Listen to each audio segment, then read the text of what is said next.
Good morning student. Di pagi ini Miss harap semuanya anak-anak Miss dalam keadaan sehat. Di sini kita kembali belajar pembelajaran kita yaitu PPKN.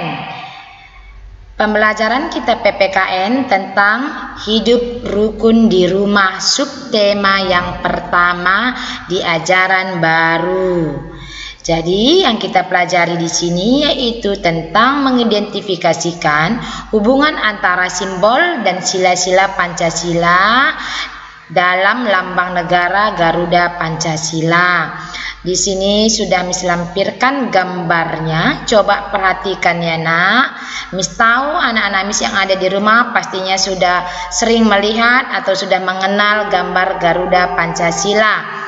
Garuda Pancasila merupakan lambang negara kita. Ya, jika ada orang yang bertanya kepada anak-anak Miss atau student yang ada di rumah, coba sebutkan lambang negara kita. Ada orang yang bertanya, student sudah pasti bisa menjawab lambang negara Indonesia adalah Garuda Pancasila. Ya nak ya, anak-anak Miss harus bisa menjawabnya dengan tegas dan benar. Sekarang kita perhatikan, burung Garuda mencerminkan keberanian dan kegagahan.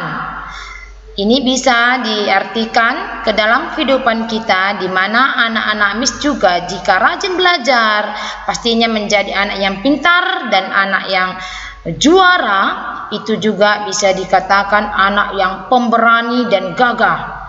Jadi buat anak-anak Miss semua harus kita contoh burung Garuda. Karena burung Garuda itu dikatakan pemberani dan gagah. Jadi seluruh anak-anak juga, anak-anak Miss yang di rumah juga harus bisa menjadi berani dan gagah dan pintar.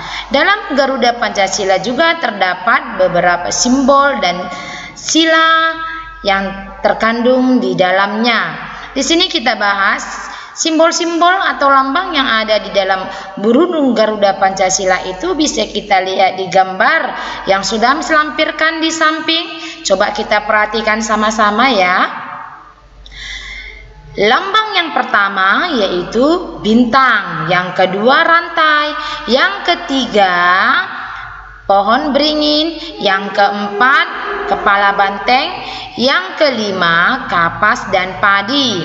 Adapun bunyi dalam sila Pancasila itu adalah, coba ya nak ya, kita bisa baca sama-sama. Perhatikan yang sudah Miss lampirkan di sini. Anak Miss juga di rumah bisa membacanya dengan benar.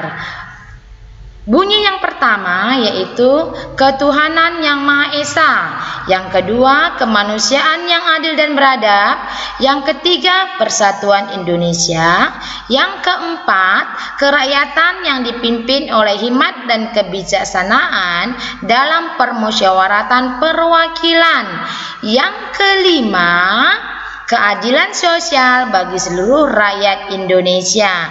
Itulah bunyi yang ada di dalam burung Garuda Pancasila dan juga lambang-lambangnya yang sering kita sebutkan yaitu Bhinneka Tunggal Ika. Bhinneka Tunggal Ika dapat kita artikan walaupun kita berbeda-beda tetapi satu juga. Jadi pembelajaran kita tentang PPKN hari ini yaitu tentang Garuda Pancasila. Di sini sebelum Miss akhiri tentang pembelajaran kita ini, Miss akan buat tugas buat anak-anak Miss yang ada di rumah. Tugasnya yaitu setiap anak Miss mengerjakan membuat lambang, mulai lambang pertama sampai lambang kelima, buat di buku tugasnya. Setelah selesai digambar, diberi warna, setelah itu dikirim kepada Miss. Ya nak ya, Miss harap seluruhnya student yang ada di rumah mengerjakan tugas yang Miss buat ini. Jadi pembelajaran kita hari ini cukup sekian dan terima kasih. Tuhan memberkati. Bye-bye.